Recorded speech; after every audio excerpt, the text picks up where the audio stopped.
I'm live. It tells me I'm live. Welcome everybody to another Trippy Food live stream. This one is our 2024 pumpkin spice slash autumn fall live stream. So in the past we've done our pumpkin spice roundup as a episode. We're doing it as a live stream. It might be like, I think maybe last year we did it as a live stream as well. Janice Yamanaka's in the room, first one. Hey, Janice. So in the past, we've done it as an episode, and I think it just works better as a live stream. So the reason I didn't just say just pumpkin spice live stream is because we have some pumpkin products. We have some pumpkin spice products. They're not the same thing. We can talk about that in a little bit. And I'm also want to do some autumn stuff. So there's a couple of things mixed in there that are just like autumn stuff, but not necessarily pumpkin or pumpkin spice. So we're just kind of covering autumn in general, because it is my favorite time of the year, except here in LA. Not my favorite time here because this week coming up, I don't know where it is, what it's like where you guys are, but this week coming up, it is going to be in the 90s again. So, hardly like my idea of autumn. I love autumn, my favorite time of year, just not here. So who else? We got Adam Hebb, he's early. We have, and we haven't seen you in a while, Adam. Good to see you again. We have Ice Hand, we have Jared, we have Miguel Rangel. It's like the gang's all here. So they're pouring into the room right now. So let me know how logistics are. How's the lighting? How's the sound? I look a little bit darker, I guess. Fortunately, it's not a burn. Fortunately, I got a little bit, but you can see it's kind of like an uneven coating of sun that I got yesterday. Yesterday, I went to the Miramar Air Show, and so it is on a marine air base, and so it is not one of the largest air shows in the country, but it is the largest military air show in the country, and so I have lots of footage, and we'll have that probably up sometime in the next week or so. There's a lot of stuff to put together. It's I'll tell you the story because it's a little bit funny. So I brought my camera, the nice camera. I got it all set up, put it on the tripod, got ready to start shooting, and realized that I didn't bring an SD card because they're sitting here on top of my computer. So I ended up shooting the whole thing on my iPhone. So I think it'll be okay. I think it's going to be fine. It might even be better. So we'll see. I mean, the iPhone, I think I don't remember which one. iPhone 12, I think I have. Yeah, iPhone 13 or something, and the quality is pretty good. So I think it's going to be okay. I think it's going to be pretty good. But I ended up having to resort to that instead of using my camera because, like I said, I forgot the SD card on my camera. So if you're wondering, like Val, you look a little strange coloring wise. That's because I was out in the sun for 8 hours yesterday. Did have a considerable amount of sunscreen. That I had to buy these little packets, and I had to remember that those little packets they look like little mayo packets, like the mayo packets you get from a fast food place. So I have to remember that it's not mayo, it's actually sunscreen, and just not put it on a sandwich. JDSR 1828. You're in today, JDSR, but I'm guessing John Debney Sr. Is that am I correct? John, is that you? Are you JDSR 1828? And I don't recognize the name, but I recognize the initials. So let's see if you're you. I don't know. Eli has come into the room. Anybody else? Let's see. Ice Hand, I got you, right? Let's see. Everybody's saying hi to you, Doodle. You're gonna say hi back to everybody? You're gonna say hi? Yeah? Is that a wave? Is that a wave? You're waving hi to people? Oh, hey, John. Well, I'm glad you could make it. I've not seen you in a while, and I'm glad you could make it. So we are doing our pumpkin spice / pumpkin / autumn roundup.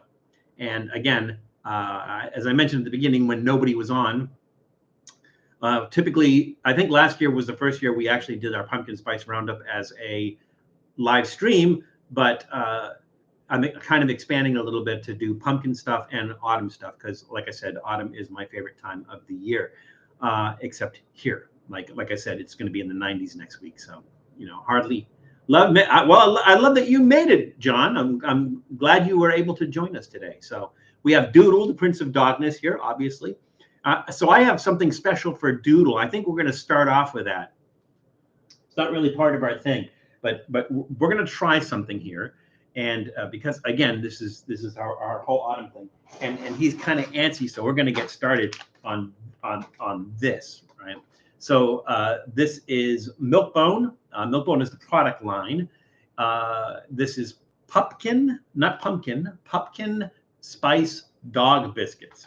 And you're probably wondering, like, what is pumpkin spice? Well, you know, anything can be pumpkin spice if you're brave enough. Let's see, what does it say? What's in here? Vitamins and minerals, ingredients. Let's see. Oh my God, there's this whole list of ingredients: ground whole wheat, wheat flour, meat and bone meal, milk, beef fat, corn. Where's pumpkin? I know, Doodle. I'm going to give you one of these, and we're going to see how you like it. But it doesn't say anything about spices. I mean, like, honestly, I'm just like, I don't have the patience to read all those ingredients. So it's a limited edition fall flavor Milk-Bone Pup-Kin Spice dog biscuits. You want to try one of these? You want one of these? All right, Doodle, we're going to do this. This is for you, Doodle. So Milk-Bone dog biscuits, they were introduced in 1908 by the F.H. Bennett Biscuit Company of New York City. In 1931, the bakery was acquired by the National Biscuit Company that we know of as Nabisco. Nabisco sold the product line to Del Monte in 2006, and the J.M. Smucker Company acquired it in 2015. So it is currently owned by Smuckers. But again, Milk-Bone is a product line now. How do I get this thing open without tearing it apart? Well, I'm just going to tear it apart. You know, it is what it is. But this is a limited edition fall flavor. Doesn't smell like pumpkin or pumpkin spice. You want to try that? Here, I'll go first. Oh, okay. Maybe you like that.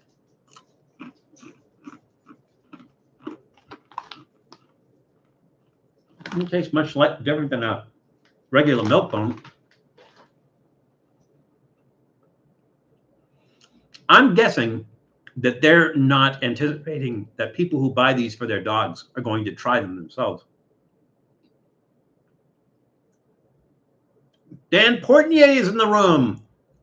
We got people here now today that have not been on in a while. It's nice to see you guys.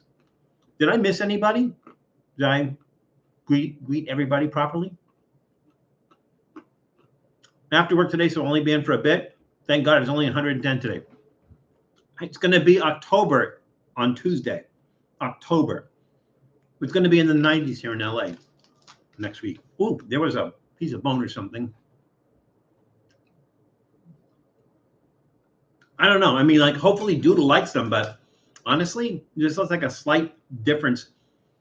Maybe not as savory as regular Milk-Bone dog biscuits and everything. So, I'm probably not the right person to rate this. We'll have to see if Doodle comes back, if he wants to rate it or not. So I'll just say they're not bad.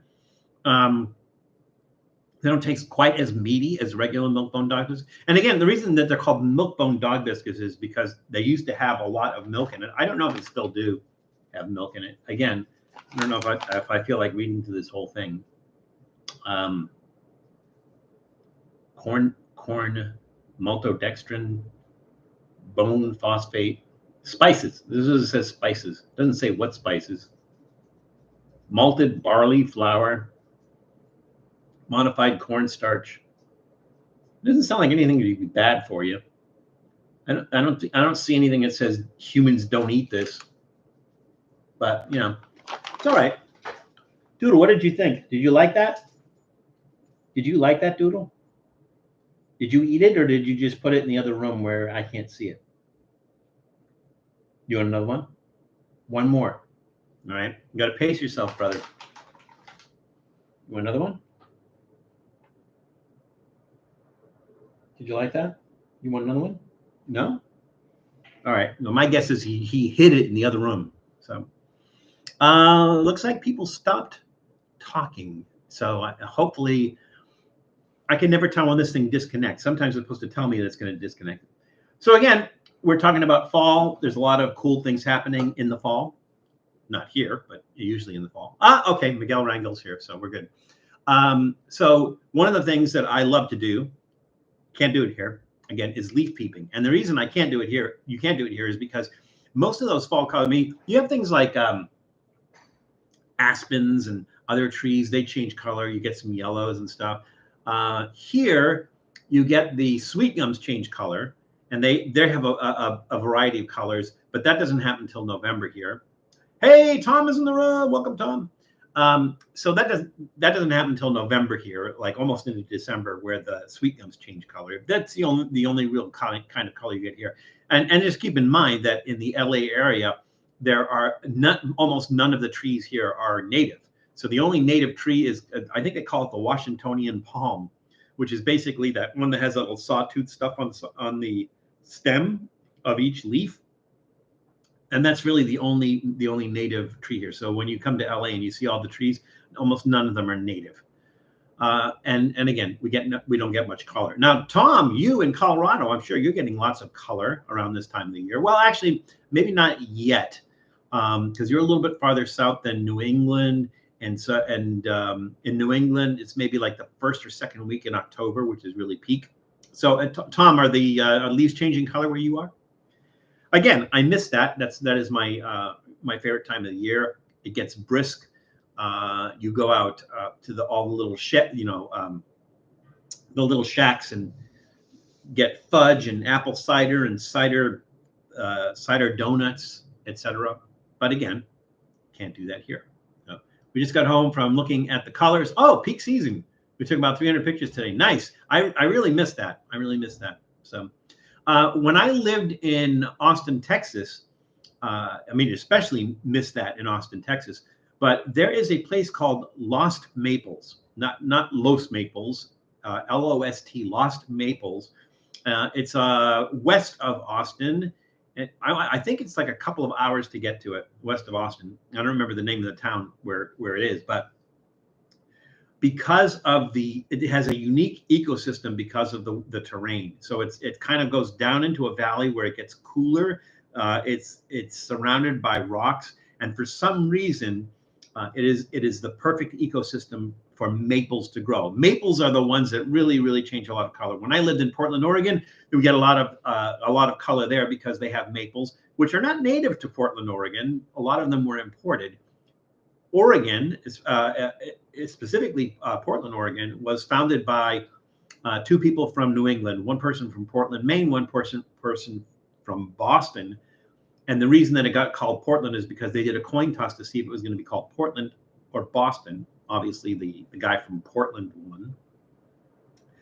And they did bring maple. I don't know if they personally brought maples, but maples were brought into the area because they could grow here. So you need a colder climate for maples to be able to grow, and especially for maples to change color. So that's the nice thing about Portland, Oregon, is you get those colors and everything.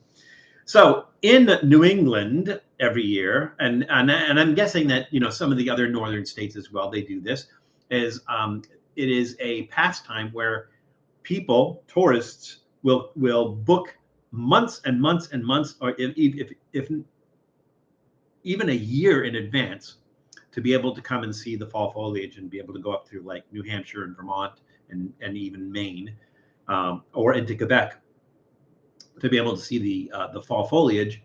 And they call that leaf peeping. So every year they go leaf peeping. Now, when I lived in Massachusetts, when I was a Massachusetts native, that would be like a tradition for me. Like every year I would drive up to New Hampshire. Now, one of our, I don't know what year it was. Let's see. The year was that. We did an episode. It was me and Julie and the girls who went up to New Hampshire to do some leaf peeping. And we stopped at a couple of interesting and unique places along the way. Typically, that's going to be like, that's a big season for like northern New Hampshire. It's a big time of the year for people to come up there. And then shortly after that, the business kind of just drops off until skiing comes back in. So like until you get like the dead of the winter when skiing comes back in, then a lot of businesses start back up. But there's some businesses that just close for the year, and usually it's I think Columbus Day, which is like October 12th. Somewhere around there, or whatever the first Monday is, around October 12th. That's usually the last day of the year for summer or places that stay open. And it's so funny because in New England, you can get iced tea until like September, October. And then you can get hot chocolate. But then starting in March, you can't get hot chocolate anymore. And then you get iced tea. So it's kind of a fun thing. But again, one of my favorite times of the year. Now, let me put this in the chat. And I don't recommend you go looking at this right now, only because it's like 20 minutes long. But hopefully you can enjoy it after the chat. Where is that?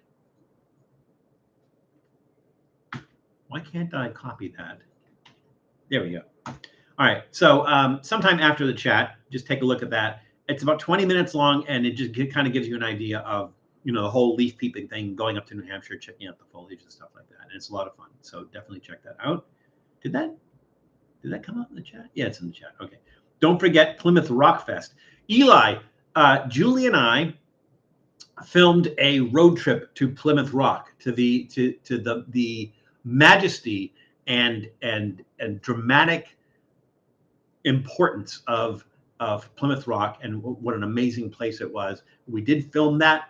It's going to be several hours of footage that I have to whittle down because it's basically the road trip. So it's going from Boston to Plymouth to go to Plymouth Rock, and so that episode is going to take a while to edit, but I hope to have that one out soon. It's going to take a lot of editing, and I haven't had a lot of editing time lately. That is autumn. So I think I covered all the autumn stuff. This is also, right now, is the height of Oktoberfest.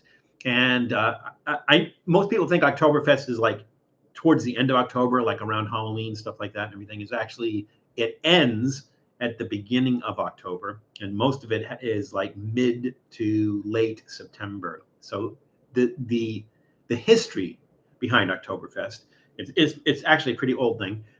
So Crown Prince Ludwig married Princess Teresa of Saxe-Hildburghausen on October 12th, 1810, and the citizens of Munich were invited to attend the festivities. So the decision to repeat the horse races, spectacle celebrations in 1911 launched what is now the annual Oktoberfest tradition. So it's something that's held every year in Munich, Germany, but it's kind of spread out from there. It's kind of a big deal. So in Munich, Germany, they're held in the same location as the marriage festival. It's called Theresienwiese, which is Teresa's Meadow. It's named in honor of Princess Teresa. And it's still held there. They call it Weissen for short. I might not be pronouncing that exactly right, but they pronounce it Weissen for short, after the princess. And it's held from mid to late September up to the first Sunday of October every year. And it attracts over 6 million people every year. So that's the whole thing between Oktoberfest, where most people, when you hear Oktoberfest, you think it doesn't even start till October. No, it's actually, it ends pretty quickly in the first couple of weeks in October. So that's Oktoberfest. And that's why you see like a lot of beers come out in September called Oktoberfest beers. Drink them in September, because leading up to the actual September Oktoberfest itself, which is like the last, what did I say? The first Sunday in October is like the last big day when everybody celebrates. All right, so we're going to get started. I'm going to start with this one only because I know I usually start with our adult beverage, but we're going to start with this today only because this one's hot. I had to heat this one up. So obviously we're not just going to eat it right out of the thing. This is cereal. I think it's pronounced cereal or cereal, Terra. And this is cream of pumpkin soup. Now you can get this at Cost Plus World Market. And this is a product of Italy. So Cereal Terra was founded in 1990 in, let's see if I can pronounce the name of this town right. It's Cirie. I think it's Chirie or Chirie, something like that, Chirie. In Chirie, Italy. And they had some other different flavors as well, but cream pumpkin soup was right up our alley for this. So I did heat this up ahead of time and put it in the glass bowl so you guys can see what that looked like. And we're just going to get going and try this. Well, we're not going to do trivia today per se, because we're just going to talk about autumn and travel and stuff like that, fun stuff like that. Now, this does not taste like I would think pumpkin soup would taste like, because typically it almost has like an alcohol taste. There's almost like this alcohol taste to it. I mean, I think most people think you're cooking down pumpkin, which is typically sweet, and maybe there's some, pumpkin spice in it or something, where this is more savory. So let's take a look at the ingredients here. This has water, pumpkin puree, carrot, onion, olive oil, double tomato concentrate. Is that like from 2 tomatoes, or like, tomatoes on steroids? I don't know what double tomato concentrate is. Sea salt, turmeric, rosemary extract, black pepper, and it's organic. It says it's organic. No, so that's why, to me, this is more savory. Savory, salty, herbal, spicy, stuff like that, than you would think something called pumpkin soup would be. When you think it would be like sweet, and it's not. So that's really, really interesting. Again, all those other flavors are coming in, the onion, the carrot, those other flavors come in and really, I think, take away from the pumpkin flavor. So it tastes like a combination of different things. I kind of wish it had that pumpkin punch in the face flavor. I'm going to give that a thumbs up, but trending downward slightly, only because, like I said, all the other stuff they put in there kind of takes away from the pumpkin. Now, you may be asking yourself, so what's the difference between pumpkin and pumpkin spice, right? So pumpkin spice is typically pumpkin pie spice. And there's a variety of spices that would go into making pumpkin pie. And so that's why if you go some places and you'll see things called pumpkin spice, they don't necessarily have pumpkin in it. Or you'll see pumpkin something that don't necessarily have pumpkin spice in it. So there were actually 2 separate things.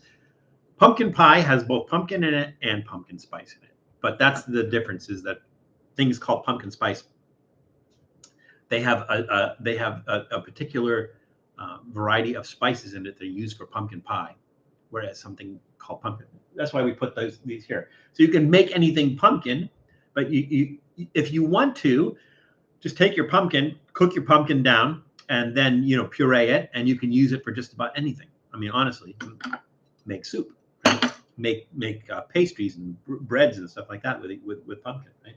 Or you can buy it in a can if you want to, if you don't feel like going through the hassle of it. I recommend not boiling it. If you want to roast it, that's fine, because it'll soften up if you roast it. I would roast it and put like a pan of water underneath it. I think this is probably the best way to do that, so that it gets soft, as opposed to it kind of like hardens. I would definitely do that. And then pumpkin pie spice, you could just go to Trader Joe's and they have pumpkin pie spice. I'm sure there's other places that have pumpkin spice. So what are the pumpkin pie spices? Cinnamon, ginger, lemon peel, nutmeg, cloves, and cardamom. And that will vary, but that's what's in Trader Joe's pumpkin spice. Let's do this. Let's make this soup, pumpkin pie spice soup. Let's put some of those, because when I looked at the ingredients, that was not in there. Ooh, that smells so nice. Homer Simpson in the room. No citric acid, Janice. Go figure. Who are the little people next to the can? Oh, that's Tiny Val and Tinier Val. So this is Tiny Val with Doodle. So I didn't have Doodle before.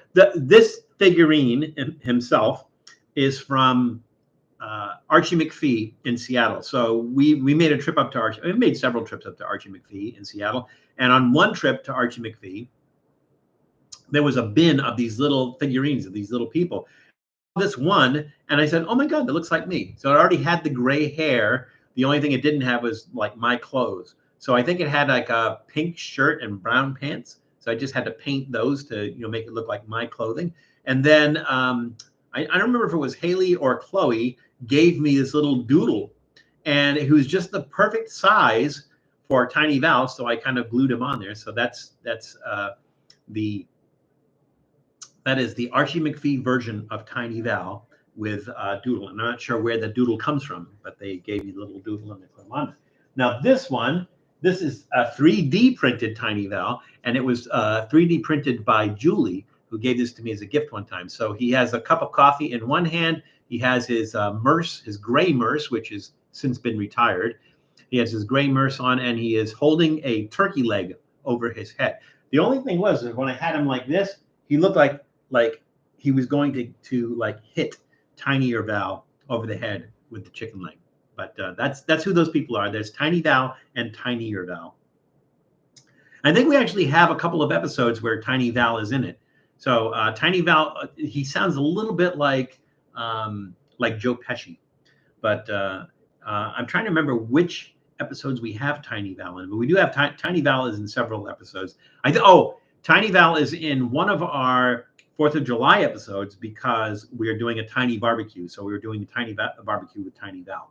And we were using, if you're still there, we were using a tiny Weber grill that John had given me. It was only, about this big, this little tiny Weber grill. And we actually cooked on the tiny Weber grill, and we made a tiny Independence Day cookout for Tiny Val. So that's the whole thing. Yeah, it is Doodle. Doodle's being good. I have a feeling that he just took that milk bone that I gave him and just went out to the room and just like hid it out in the other room because it's just here. Last week we had freeze-dried apples, and I gave him one, and he went in the other room, and then he came back in, and I gave him another one, and he went in the other room, and I'm like, oh, I guess he really likes these. And then I went in the other room and found both pieces of the apple on the floor, and like he didn't like them at all. So Doodle's just chilling here. Let's see I don't know if you can see him. No, he's just out of the camera range right here, and he's just kind of chilling on the bench right there. All right, so I put the pumpkin spice in there and mix that up a little bit. Let's try this with pumpkin spice.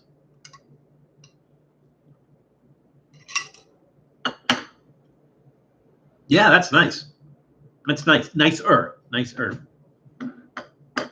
Again, it has kind of like a vinegary taste, but I don't remember seeing anything like vinegar on the ingredients and everything. But I think if you want to try pumpkin soup, I think it's relatively easy to make. And again, I think I mentioned you could roast the pumpkin to get before you puree it. I think the best way to do it is to steam it, cut it into chunks, and then steam it. At that point, the skin just peels right off. So you don't have to peel it before you steam it. Just steam it, and then the skin just peels right off, and then you can just put those chunks in the blender and puree it. So I would try to find a nice recipe for pumpkin soup online. When you for Halloween, my suggestion is instead of carving the pumpkin. I mean, it's fun to carve a pumpkin and everything, but once you carve it, you can't eat it, especially if it's been sitting out. You put a candle in, it's been outside. It's not safe to eat. But if the skin is unbroken, yeah, it's absolutely safe to eat. And so want to take a Sharpie or something and just kind of draw a face on it and everything. And then after Halloween, cook and eat that pumpkin. So. All right, let's do our adult beverage. And this one is a little bit unusual because this is from New Belgium. New Belgium is mostly known for IPAs. They do a lot of IPAs. Thank you very much, Janice. So Janice posted the link for Val's Tiny Cookout episode, which I think was an Independence Day episode one year. So check that out when you have a chance. So again, this is from New Belgium Brewery. Hey, John King is in the room. You're on my big screen.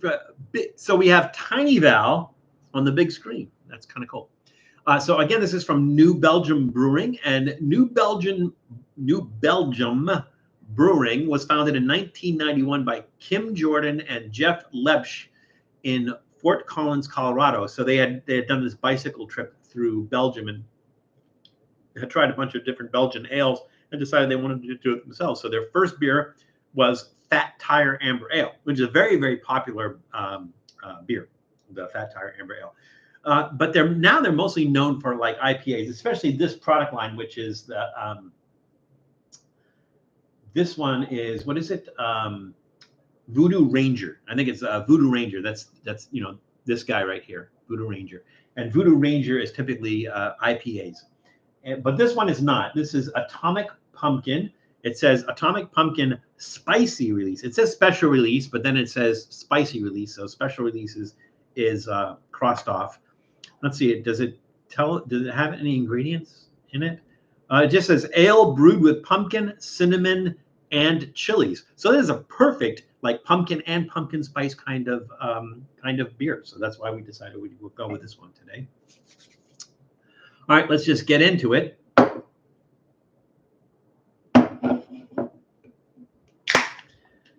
Giving Richard Simmons the day off because we don't need him today.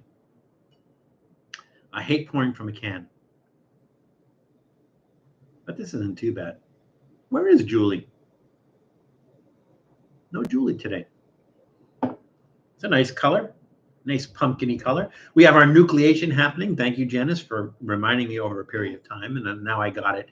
Nucleation is that, I don't know if you can see that happening, but there's an etching on the inside on the bottom of the glass. And the etching is what actually causes those bubbles. So it's kind of like when you drop a Mento into a bottle of Coke and you have that's nucleation. And so this is kind of like on a smaller scale, doing it so you get more bubbles. Val, you ever tried corn in a cup? It depends on what you mean by corn in a cup. I think you're talking about, it's not elote. What is the name of the street corn in a cup is, oh, I can't remember the name of that. Yeah, I have tried that. I tried it at the fair. It's not elote because elote is the roasted street corn, but they do have the street corn that they put in a cup, and there's a name for it. There's a name for it. Thank you very much, Janice. Janice, always on the ball. Esquites. Esquites is the corn. It's cut off the cob, and it's in a cup, and you can buy it on the street. So esquites, yes, I've had esquites. If that's what you're referring to, John, which is a nice, sounds like a nice fall thing as well. Is a nice esquites, or even corn on the cob itself. So there we go. Pumpkin pie is one of the choices for dessert on my channel for next Saturday. Well, it has my vote. It's Mexican corn in a cup here in Divine. Yeah, I mean, Mexican corn in a cup, esquites, whatever you want to call it, it's the same thing. That has a nice smell. It does have that beer smell to it.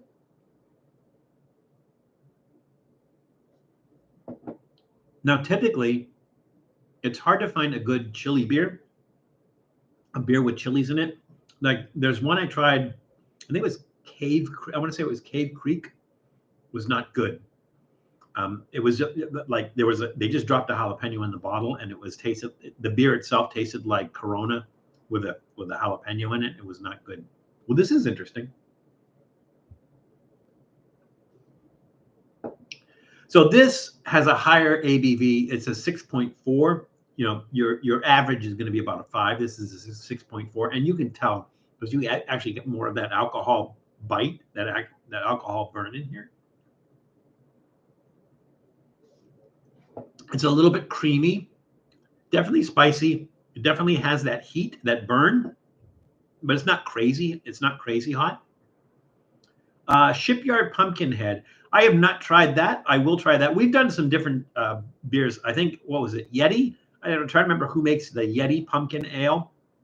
We've done that in the past. We've done a bunch of different pumpkin ales in the past. We decided we're going to try this one. This does not taste like an IPA. Again, it is the Voodoo Ranger line, because that's that guy, which are typically IPAs, but it doesn't really have that IPA bitterness. It does have that alcohol bite to it. Pumpkin flavor, not so much, not getting as much of the cinnamon in there, and I'm definitely getting the chili. So all around, it's a very interesting, unique, and creative beer. So I'm going to give that a thumbs up. I don't know what I would pair this with. I don't know if you'd have like this nice fall dinner and pair that with this, that might work. It's slightly fruity, but again, remember, pumpkin is a fruit. Now, I guess we can sort of do these kind of trivia questions. Can anyone tell me why pumpkin is a fruit? It is also the world's largest fruit. Pumpkin is the world's largest fruit. It is not the world's largest tree-borne fruit, and it is not the world's largest vine fruit. So if you could, maybe you can tell me that too. What is the world's largest tree-borne fruit, and what is the world's largest vine fruit? Pumpkin has seeds in it. That's correct, Janice. That's what differentiates it. Pumpkin has seeds in it. Um, things like potatoes. The potato is in itself is a seed, but it's a tuber. It grows underground, so it doesn't have seeds in it. What is another good example? Bananas are a fruit because they actually have seeds in it. And I don't know if you've ever done a cross section of banana, and you can actually see the little seeds inside the banana. Banana is a fruit. Tomato is a fruit. A lot of people consider that a vegetable, but it is in fact a fruit. Celery is a vegetable. Carrots are a vegetable. Beets are a vegetable. So the big difference between fruits and vegetables is the fruits have seeds inside them. Berries are, and berries might be a little bit different. Sometimes the berry is the seed. Sometimes the berries have the seeds on, like strawberries. Strawberries have the seeds on the outside of the fruit, but I think it's still considered a fruit. Yeah, this is really good. I like that. I like that spiciness to it. You do get some more of that cinnamon over a period of time, so you get that the heat from the chili and then the spicy. And when I say spiciness, I don't mean like a chili spicy, but you do get spiciness from the cinnamon afterwards and everything. So it's a generally good beer. I think I might have given that a thumbs up, trending downward slightly. If not, I'm going to give that a thumbs up. So the more you drink it, the nicer it is. Yep, that's fun. All right. Still nursing that residual cough from COVID. There's like a scratchiness in my throat, and it just comes back when I talk a lot, everything. So I'm drinking my tea with honey and lemon and hoping that gets me through. All righty. I'm going to do something a little bit unusual today, and I am going to do our soft drink, or maybe soft drink is not a good word for it, but we're going to do that next. And the reason we're going to do that next is because this is chilled, it's cold, and it's best served cold, apparently, like revenge. And so I even popped it in the freezer for a little bit before I brought it out, so it wouldn't get warm. But they're calling it chilled, so I want to make sure that it stays cold. This is from Starbucks, and this is Starbucks Pumpkin Spice Frappuccino. I think we've done pumpkin spice coffee and pumpkin spice latte before, but we've never done a pumpkin spice Frappuccino. This is limited edition pumpkin spice. Now, I'm not saying it says limited edition. I don't know that this. I don't think this is new. They've probably come out with this before, but it's probably limited edition because it only comes out during certain times of the year. Let's see. Brewed Starbucks coffee, water, coffee, reduced fat milk, sugar, maltodextrin, natural flavors, pectin. That's it. Okay. So again, this is from Starbucks, and I think we all know the history of Starbucks, but there's a little bit of back history there as well. Starbucks was founded in 1971 by Jerry Baldwin, Zev Siegel, and Gordon Braucher in Seattle, Washington. But the first Starbucks store was not the one at Pike Place, which everyone goes to because it's the oldest, but it's not the first one. The first one was located at 2000 Western Avenue. Now, for the first 2 years, they didn't actually serve coffee. They sold coffee beans, and they got their coffee beans from Alfred Peet. And if that name sounds familiar, P-E-E-T, if that name sounds familiar, it's because it's Peet's Coffee and Tea. So the company Peet's Coffee and Tea sold the green coffee beans to Starbucks, and for the first couple of years of Starbucks' existence, they would roast the beans and sell just the coffee beans and not the coffee. So they were founded in 1971. In 1976, they moved to Pike Place. So they were already serving coffee by the time they had moved to Pike Place. But interesting story that originally they just served the beans. I mean, sold the beans and didn't actually make coffee. All right. Ooh, nice smell.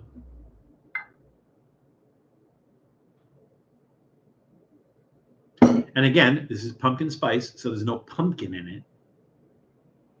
It does have a really nice smell, though. Very creamy. Very. I think it's the pectin. They put pectin in there, and pectin usually comes from fruit. And pectin is what they use to make jellies. So they add it to other fruit to kind of thicken that up to make jelly. And that's what's in there. And I think that's why it has that kind of really kind of thick, creamy consistency to it. Because they used reduced fat milk and add the pectin to get that thickness back in there, that creamy thickness back in. The Dunkin' Spice pumpkin spice. Wait, the Dunkin' spiked pumpkin spice latte is really good. Now, when you say spiked, Jared, are you talking about like with alcohol? Does it have alcohol in it? Is it that kind of spiked? This is good. I have to drink this sparingly only because there's milk in it, and I'm lactose intolerant, and so the live stream kind of loses something if I have to keep on rushing to the bathroom. So yes, it comes in cans. I haven't seen that. I'll have to take a look at that. That might be a good, like a nice fall thing to review. So I'll have to check that out, Jared. Thank you. Jared, do me a favor so I don't forget. Can you put that in our suggestion box? So again, just kind of reminder, everybody, if you go to our community page, go to the main page, the main YouTube page, and you'll see the community tab. If you click on the community tab and scroll down a little bit, you will see a post called suggestion box. And if you just put it in there, and if it seems like it's going to be easy enough for us to do, or interesting, or unique, or whatever, then we'll go ahead and try that. So, Jared, can you put that in our suggestion box so that we remember to go ahead and try that? So yeah, that's going to get a thumbs up. This is actually pretty good. I'm not a big fan of Starbucks coffee because it usually tastes like it's burnt, which it might be. I mean, it may be that they just roast the beans too much and they actually burn the beans. But I think, when it's mixed with stuff like, all the stuff that's in here, it loses a lot of that kind of burnt taste. And it also could be the like maybe it's the blonde or the Pike Place roast or something. Like maybe there's very different variations of it that don't quite taste as burnt. But if you just go into Starbucks and because I just want a cup of coffee and they just give you the regular house coffee and everything, that it just really tastes burnt. So I always put oat milk or something like that in there. All right, so that's gonna get it a thumbs up. That's actually pretty good. Let's do this. Now, normally I would think that this would be like a recipe for disaster, but again, remember you have coffee stouts, right? And they both have pumpkin in it, and this one is pumpkin and spice and chili. I think this might work, but we'll see.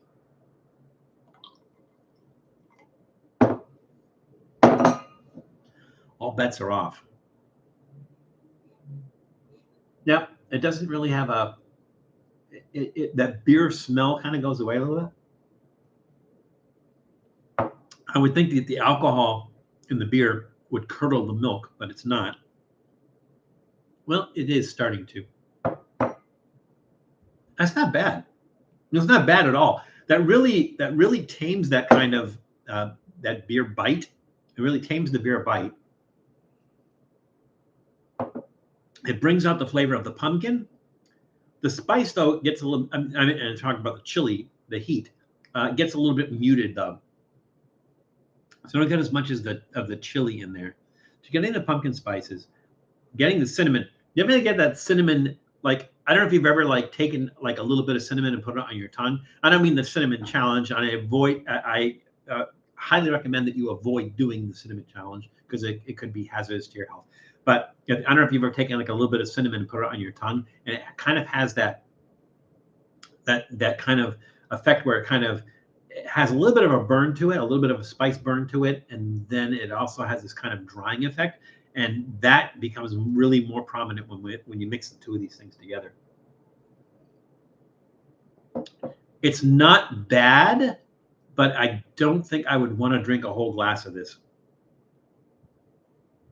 Because again, the the beer has that kind of fruity flavor to it, and it kind of like does something weird to the coffee. Like it just doesn't go well with the coffee, I don't think.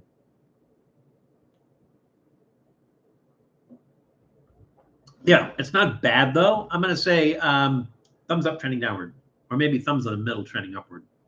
But either way, out there somewhere. All righty. So let's start into our snacks. Again, we've gotten our beverages out of the way. I just killed Tiny Val. Oh my God, Doodle fell off. Where's Doodle? I just lost Doodle. Oh, here he is. I'm gonna have to. Nope, that's a pretzel. I don't know why that's there. I lost Doodle. Oh my God, Doodle fell off. Where is Doodle? No, not you, Doodle. I know you're right there. Tiny Val fell and Doodle fell off. And I'm going to have to find Doodle. I hope Doodle doesn't try to eat Doodle. Doodle's gone. What happened to Doodle? Doodle's gone. That's not fun. All right. I'm going to have to find Doodle later. Doodle's gone. That's depressing. All right. So, Doodle, don't eat Doodle. Oh, you found him. Thank you. He found Doodle. Doodle found Doodle. We're going to have to re-glue Doodle there. All right. Now, up here is an acorn squash. And you're probably wondering why I have an acorn squash here. There's a little story behind this. So I went to Trader Joe's the other day, and I was buying a bunch of different things, and I love acorn squash. You can find it most of the year, I think. But it's funny because the cashier saw this and said, "Oh, what a cute little pumpkin." And I said, "Well, it's not a pumpkin, that's an acorn squash." She says, "An acorn squash." Keep in mind that gourds, squashes, pumpkins, they're all in the same family. So the same family of fruit. So I said, "No, this is an acorn squash." And she says, well, how do you eat that? And I said, "Well, however you would eat most squash. Like, I would not eat this the same way I eat yellow squash or zucchini, right? Because those you could just like eat fresh. You don't have to cook them or anything. But this is, it's pretty solid. So you have to actually cook this. What I recommend doing is cutting it in half, not this way, but this way, cutting it in half this way. Take a pan of water, like a glass baking dish or something, put about a half an inch of water in it, take the two halves and put them like open side down in the water. And then I'm trying to remember, like about between 350 and 400 degrees for about 35 minutes, 35, 40 minutes, and then turn it over. And when you turn it over, you're going to I mean, you could just go ahead and eat it like that and that way, but then prepare it whatever way you like. What I will do is I'll put some honey, cinnamon, walnuts, and maybe let's see, cinnamon, walnuts, honey. I forgot something. Just put a little bit of that on it, and then just take a spoon and just eat it, and it's absolutely delicious. So acorn squash that the woman at Trader Joe's thought was a cute little pumpkin. So there we go. That's why that's there. All right, let's start into our snacks. And again, everything here is either fall or pumpkin spice. Yeah, I tell you what we're going to do. I think we're down to where everything else is pumpkin or pumpkin spice. So I think we're going to start with the one that's fall flavored, but not pumpkin or pumpkin spice. And this is maple flavored fudge. I think last week we talked about sugar shacks, which is basically the places in northern New England and Quebec, where basically during the winter or towards the end of the winter months, at the end of March and into the beginning of April, where it's warm enough during the day for the sap to run, and then they tap the trees and they take the sap out and they boil that down to make maple syrup. But they also have these places where you can go and you can have different foods that are prepared. A lot of them prepared with maple syrup. There's dancing, there's singing, there's music. It's a lot of fun. So maple, again, maple flavoring stuff is big in the fall. And one of the things that's fun that Julie and I always do, I think it might even be in our Leaf Peeper episode that I put up there, where there's this one place in New Hampshire. It used to be called Long Ridge Farms. I think it's called something Rock Farms. It's in the video. And we would get fudge there, and usually we get maple flavored fudge. So this is from Trader Joe's. And as you remember about Trader Joe's was founded well, we always say that Trader Joe's was founded in 1967 in Pasadena. The first Trader Joe's store opened in Pasadena in 1967. But Joe Columb originally founded what became known as Trader Joe's in 1958 in Los Angeles. So the stores were originally called Pronto Markets, and eventually he decided he was going to change. He had gone to Trader Vic's, and they had that kind of island vibe, that kind of tiki island vibe, and he decided he was going to do more of a grocery store that had that vibe to it, but was going to have that high quality, but food at a better price, because he had mentioned how expensive he thought Trader Vic's was.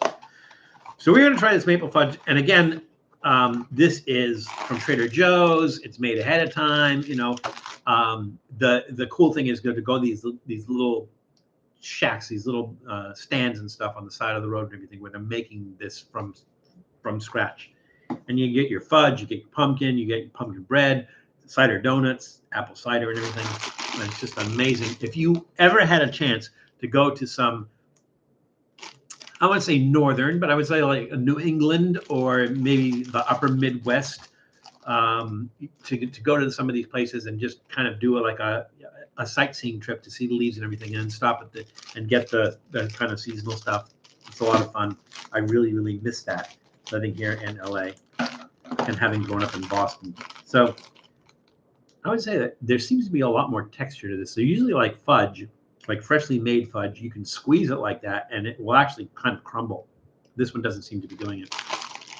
We all know how painful it is if your doodle falls off. Yes, because you have to have that surgically put back on.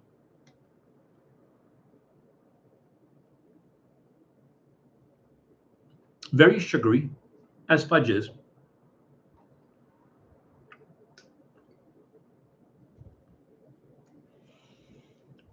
It's got a little bit firmer texture than roadside stand fudge would. The flavor is there. It's kind of a muted maple flavor, but the more you eat it, the more that flavor comes out. Very sugary, very sweet. It would take me about a year to eat them. I mean, it's that sweet. But even when you stop to a roadside stand and get fudge, maybe you get a piece about that big, and that's your limit. You're going to split that with somebody too. It was very, very sweet, very filling. You can feel your teeth move when you eat that. I'm going to give that a thumbs up, trending downward. Flavor is really good. Texture is not bad, but it's not going to compare to, like, you know, freshly made fudge. So if you go to even some like candy stores, not necessarily in New England, but some candy stores are going to make fudge fresh, and there's nothing like the flavor of freshly made fudge, and that just doesn't quite have that. So I like it. Like I said, thumbs up, trending downward slightly, but it's pretty good. It's still pretty good. It still gives you that flavor, takes you back to that place, whatever. All right, so that's it for our non-pumpkin or pumpkin spice flavored stuff. So the rest of the stuff is pumpkin or pumpkin spice flavored. Oh, we lost Doodle. I guess he got upset because I took the Doodle away from him before he could eat it. Let's try. I'm gonna try to get the really sweet stuff, or what I think is going to be the really sweet stuff, out of the way. Val, if you don't mind sitting over there, so we can put that up there. This is from Jelly Belly. Bear with me one second here. I'm going to do some housekeeping. Housekeeping! All right, so this is from Jelly Belly, and this is Jelly Belly pumpkin pie jelly beans. Again, not pumpkin spice, but pumpkin pie jelly beans. Jelly Belly was founded in 1869. Yes, 1869. It was founded by Gustav Golitz. I think that's how you pronounce it, Golitz. By Gustav Golitz in Belleville, Illinois, as Golitz Confectionery Company. In 2001, the company changed its name to Jelly Belly Candy Kit. So Jelly Belly was one of the product lines, but the company itself changed its name to Jelly Belly Candy Company in 2001. So this is pumpkin pie. Let's see the ingredients if this gives us anything. Sugar, corn syrup, modified food starch, contains 2% or less of the following natural and artificial flavor.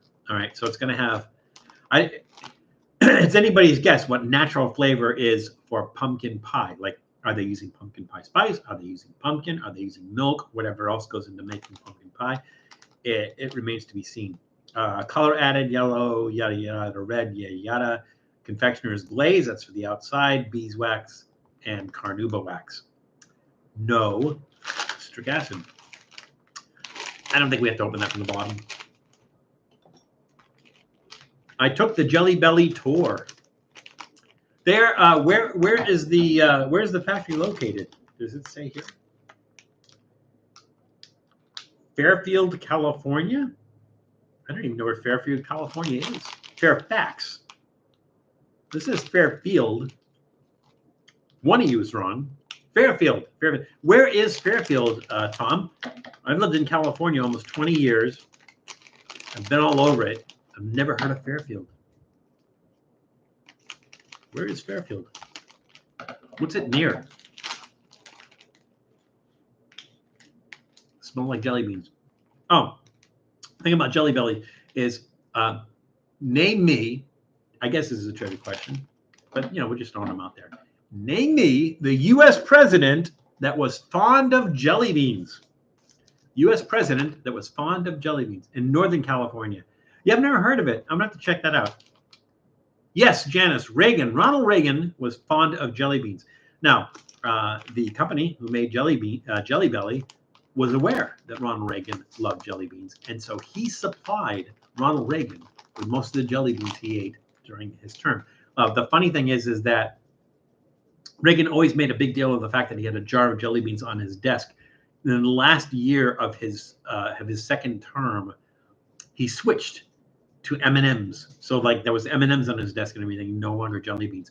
Jelly Belly actually provided the first jelly beans that went to space, and it was Ronald Reagan that recommended that they bring jelly beans to space. So the first jelly beans in outer space, which brought up by U.S. astronauts, were Jelly Belly beans near Vallejo, which I think is a little bit east of San Francisco, if I'm not mistaken. So yeah, I think that's considered Northern California. Hi, dude. How you doing? Everybody was asking about you. Everybody's asking you, did you not like these? You don't like those? No? Okay. I don't think he likes those milk bones.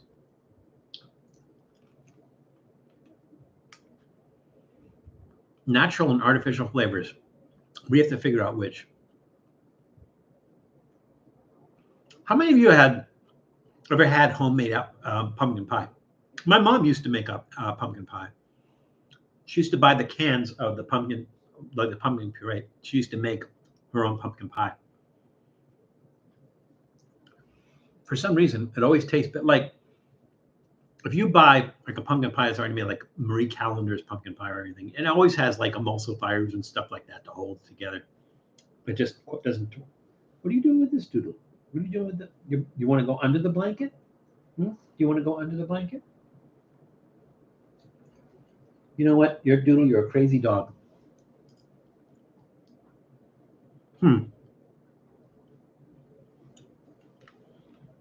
Now,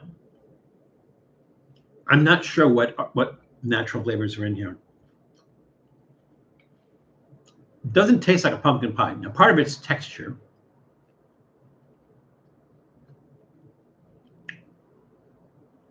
Sugar, you get sugar, mostly sugar. It's kind of fruity. Jelly Bellies were first sold at Fosselman. And Fosselman is ice cream place, Janice? I'm trying to remember. It was a California ice cream place. Is that right? My mom would make great apple pie from our own apple tree, but not pumpkin pie. Depends on what you're used to. Like, you got a pumpkin, you have a proliferation of pumpkins. Imagine saying that with proliferation of pumpkins. Then you're probably making pumpkin pie. If you have an apple tree in your yard, you're probably gonna make apple pie. Ice cream parlor in Alhambra. Oh, that's interesting. Are they still around, Janice? Fossilmans, are they still around? I've heard of them. I've never been.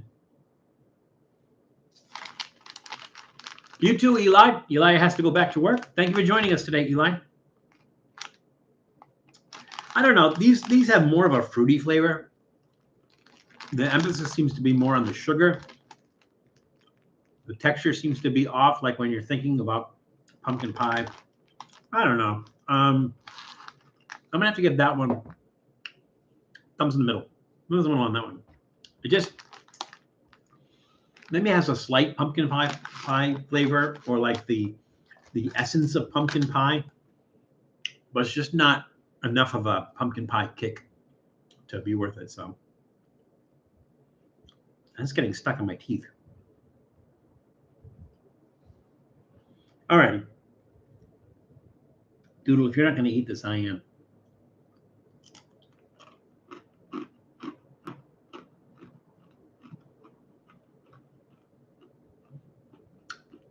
I'm not surprised he doesn't like it. It's kind of like eating wallboard after a while.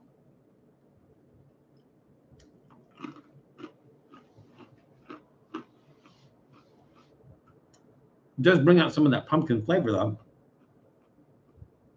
Unless it's in the, unless that pumpkin flavors in the milk bone itself.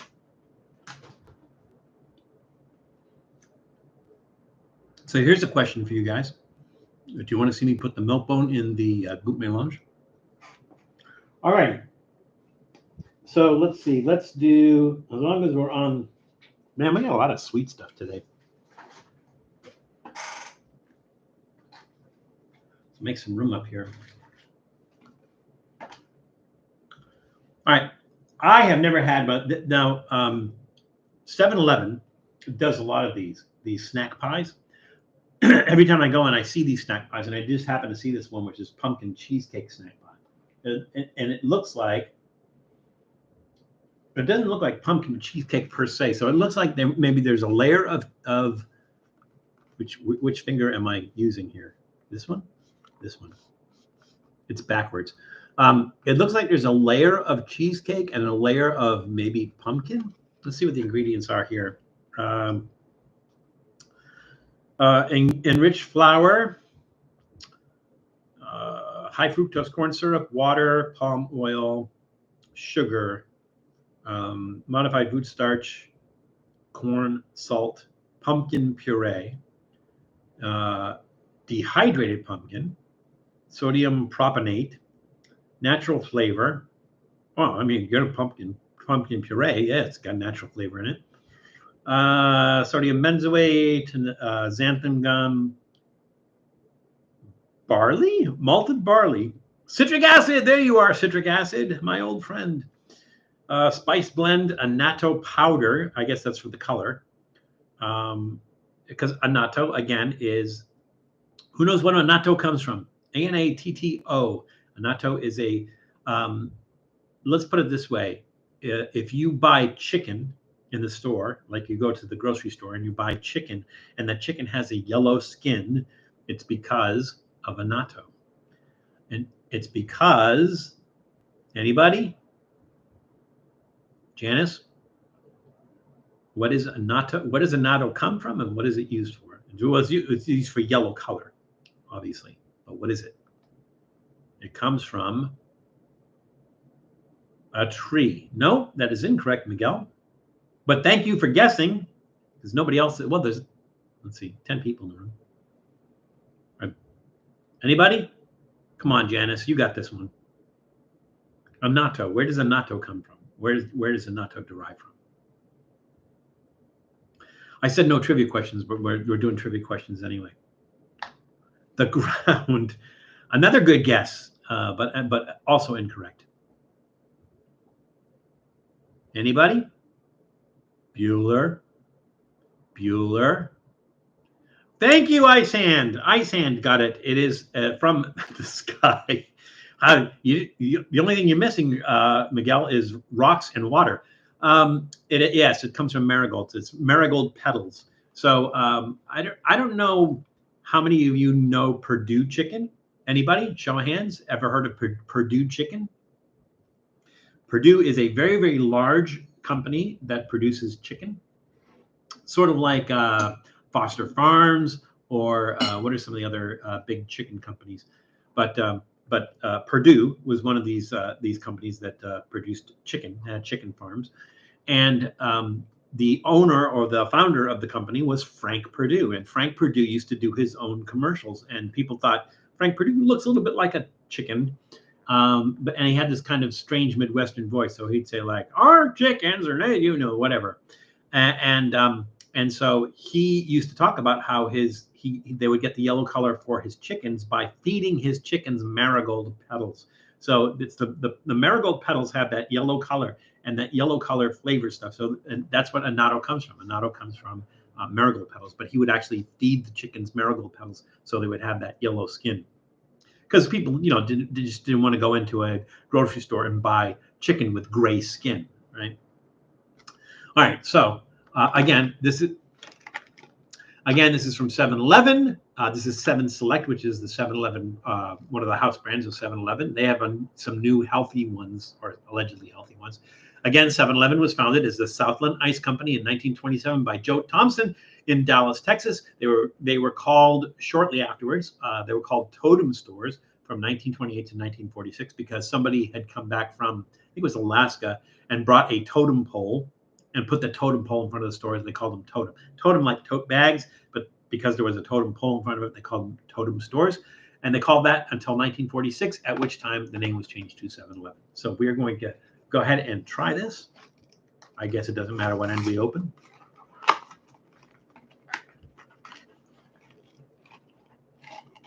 It looks like your typical fried pie.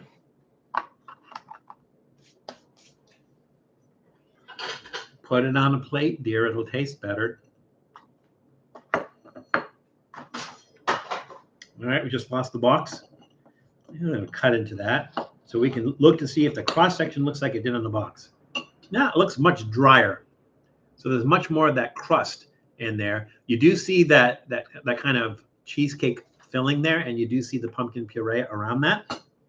It looks like it's probably going to taste good, though. And you get that kind of glaze on the top of it.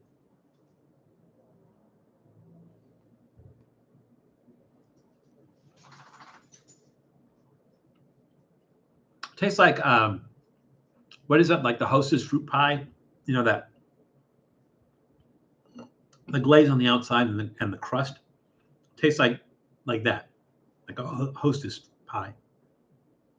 I think I call these hand pies. I don't know if this one does. That fell to where I can't reach it. Hang on. Everything's falling today, but that's just me. They do not call this a hand pie, but this is kind of a hand pie. And no, not like in Penny Lane. That's different. Very crunchy. I tried that one. It was okay. It is okay. It needs more filling and less crust. I think it's kind of like it's all crust.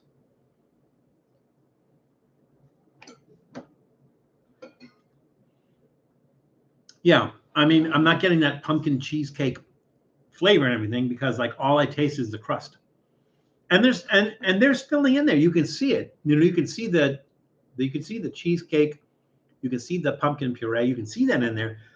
But you're just getting the taste, the flavor of the crust. It seems to be all crust. I'm going to go ahead.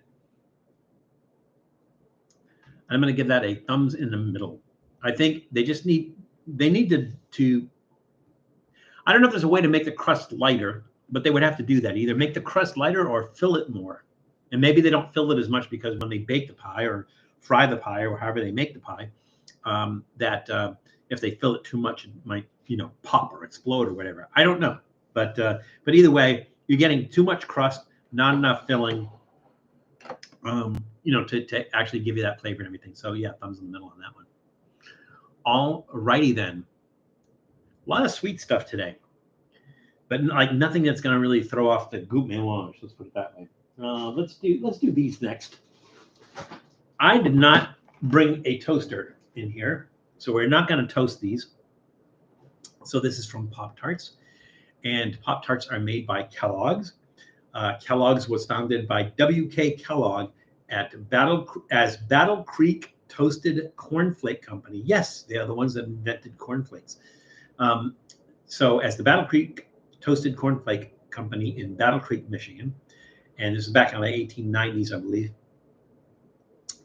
We might have done this before, so this may be a seasonal thing. They always say limited edition, but I think they've done this before. I remember them having a pumpkin pie, but it might have been a pumpkin spice one, but I don't remember it being a frosted pumpkin pie where they had whatever this is on the outside of it. So that part at least is different. The unfortunate thing is like, I'm not a big sweet eater, but you have to buy a box of like 16. It's kind of like, I don't know if you guys ever noticed this, but like whenever they come out with the unusual cereals, like breakfast cereals, that they always come out in a family-sized box. So you have to buy this gigantic family-sized box if you want to try something, and you don't even know if you're going to like it. It's kind of like beer. Most places that sell, like when I'm looking for an adult beverage for our live stream, I might go into a place and I might see an interesting looking beer. And unfortunately, it's in a 4-pack or a 6-pack or something like that. And I generally ask, hey, can I get just one can? And they go, no, you have to buy it as a 6 or something. And I'm like, what if I don't like it? What if I don't? If I buy, like for instance, this, I actually had to buy a 6-pack. I had to buy a 6-pack of this because I couldn't find an individual one of these. But I had to buy a 6-pack, and I just took a chance. And if I didn't like it, then I'm wasting 5 cans of beer because I don't like it. It's the same with cereal. If you buy the family-sized box of cereal, if it turns out that you don't like that cereal, you're stuck with a box of cereal that you're never going to eat. And here we have 16 Pop-Tarts in this box. I'm not a big sweet guy, and so I have a feeling that these are going to kind of go to waste. So I'll have to see if there's like neighborhood kids who want some, Pop-Tarts, whose family would let them have Pop-Tarts. Okay, Kellogg's Pop-Tarts. Janice, have you tried this one, Janice?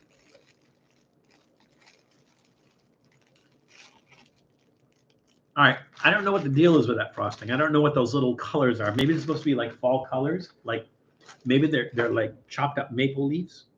Let's see, ingredients. Oh, that's Spanish.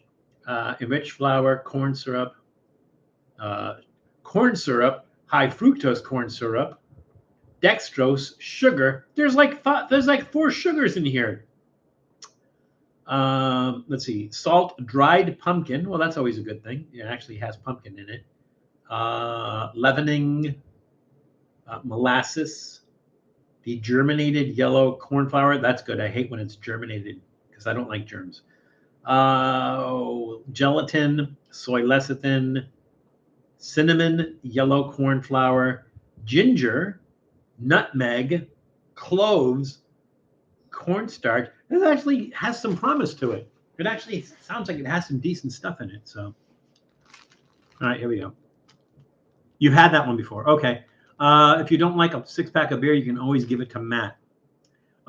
It depends on what it is. Like Matt might not like pumpkin, right? So if I bought the 6-pack of this and it turned out he didn't like this, if I give it to Matt might go, I hate pumpkin. I don't want that, Plus, I think Matt is trying to cut down on his consumption of alcohol. Like he'll do it for reviews.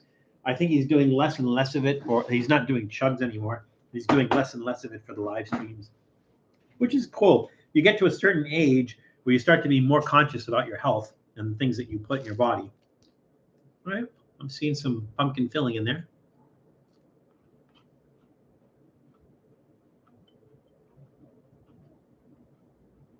That might be nice hot.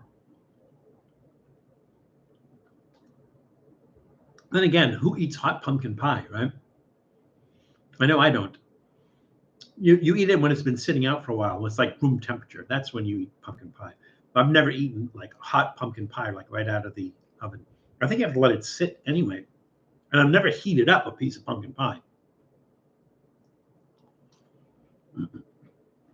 You're having one of these, Jared? One of these Pop-Tarts? It was actually not bad.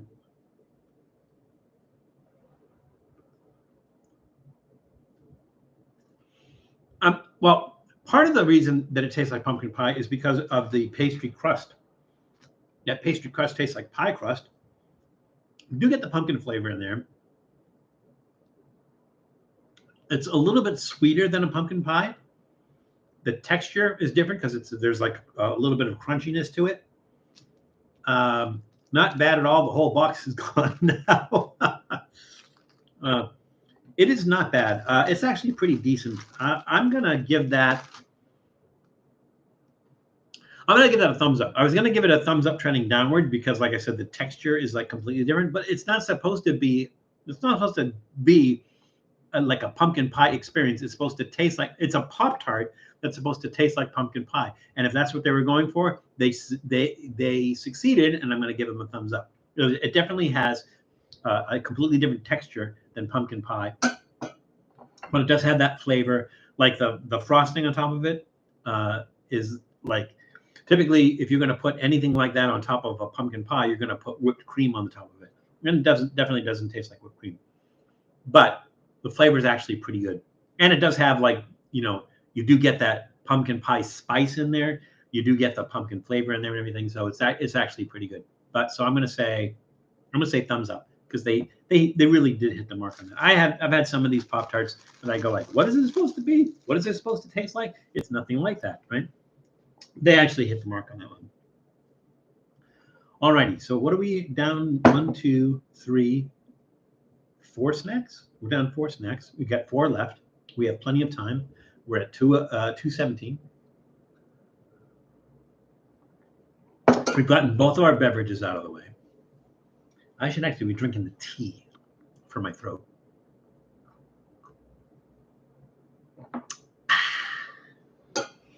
All right, let's see. All the sweet stuff.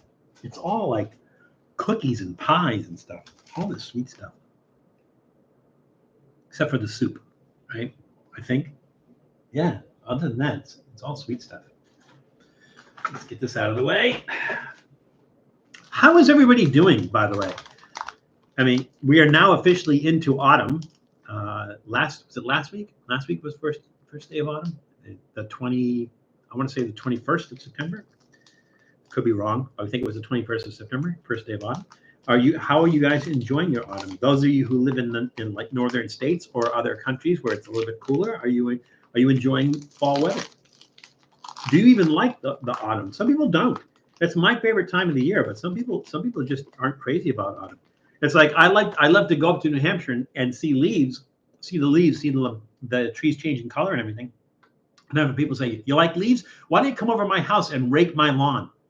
But and I don't mind raking, but I love the fall. I love the autumn. Janice, it sounds like you like the autumn as well. I like fall, but I hate to see the end of summer. Really, I don't like the summer. The summer is my least favorite time of the year. Summer is my least favorite. The fall is my favorite. My winter is my second favorite, but it depends. It depends on where you are. Like here, winter. There's little variation between winter here and summer here, especially like we're into the second week in autumn, and this week it's supposed to be in the 90s all week. So crazy. But I do love winter, especially when it gets cold, snow, ice, the whole 9 yards. I love winter. That's why I always loved living in a city like when I lived in the Boston area. Loved living in the Boston area. Loved living in Portland, Oregon, because you have distinct seasons. And again, love the fall, the winter. The spring is kind of cool because everything starts turning green, things start growing, flowers start blooming and everything. I remember when I lived in Massachusetts, I I always used to look forward to around March when the forsythias would bloom. So forsythia is a hedge. It's like a bush. It has yellow flowers. You recognize it immediately if you saw it. But if you go driving around in the Boston area and you just see in people's yards, you see these bright yellow flowers. They're growing on the bushes and everything. Those are forsythia. Our pussy willows is another thing. The little fuzzy things that grow on the long stems, and or crocuses. They actually poke up through the snow, so they actually come in early. All that kind of stuff in the spring, when stuff growing through the snow, stuff's turning green, stuff's flowering and everything. I love the fall. Summer, it's just hot. That's it. It's just hot. Summer doesn't bring anything to the table. It's just hot. That's all. That's it. It's just hot. Summer brings nothing to the table. So it's my least favorite holiday. All right. I just started like opening these and eating them, and I didn't even talk about them. These are from Voortman Bakery. These are Voortman Bakery Pumpkin Spice wafers. I think we did something from Voortman Bakery. I think maybe a couple of live streams ago. I think we did a Voortman Bakery wafer. They're mostly known for their wafer cookies, but they also do like ginger snaps and things like that. They make mostly cookies, but Voortman Bakery, well known. I think where did I get this one? Might have been like Ralph's. I got this one. It says, now baked with milk and eggs, which makes you wonder, like if there's supposed to be milk and eggs there, what were you putting in before? But it's now baked with milk and eggs. This is from Voortman Bakery. Was founded in 1951 in Hamilton, Ontario, Canada, by William and Harry Voortman. So it's not just a catchy name; it's actually there. So I don't know what the big deal is now. It's like now made with milk and eggs. Like they didn't use milk and eggs before, so it's a bakery. How else do you make sugar wafer? I don't know. Baked with real pumpkin. So as you can see, the filling, these are just sugar wafers, but as you can see, the filling is orange. So it does have that orange pumpkin color. I despise winter. Yeah, I mean, everybody's different.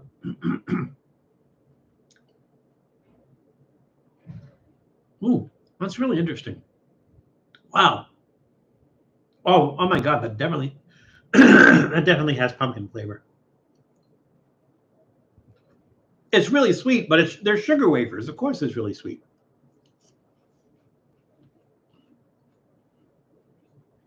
Sugar wafers are kind of a funny thing because they're so universal. It's like, Janice, help me out here because I can't remember the brand name.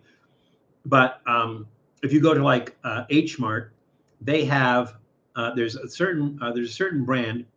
They have a lot of unusual flavor sugar wafers, and one of the sugar wafer flavors they have is durian, or durian sugar wafers. I think we did an episode with the girls with we did durian ice cream and durian sugar wafers, and they liked one, but they didn't like the other one, and I can't remember which one it was. I think they liked the ice cream, and they weren't crazy about the sugar wafers.